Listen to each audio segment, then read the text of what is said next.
જમવાનું ચાલુ થઈ ગયેલ છે તો સૌ ભક્તજનોને વિનંતી કે જમવા માંડાય આશીર્વાદ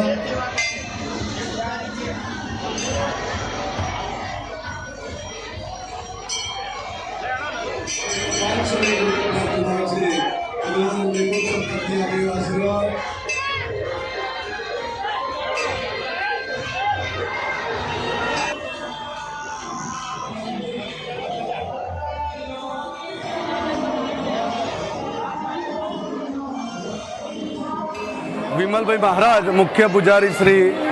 રામદેવ પીર મંદિર કરમસદ અને અહીંયા વર્ષોથી ભંડારો થાય છે 54-55 વર્ષથી આ મંદિર બનેલું છે અને ભગવાન દરેકની મનોકામના પરિપૂર્ણ કરે છે અને દર ભાદરવા સુદ નોમના દિવસે અહીંયા 5-7 હજાર માણસનો ભંડારો પણ થાય છે, મહાપ્રસાદ બધા જમે છે અને દર બીજના દિવસે અહીંયા મોટો મેળો ભરાય છે અને હજારોની સંખ્યામાં શ્રદ્ધાળુઓ આવી અને દર્શન કરે છે અને દરેકની મનોકામના ભગવાન રામદેવ પીર પરિપૂર્ણ કરે છે।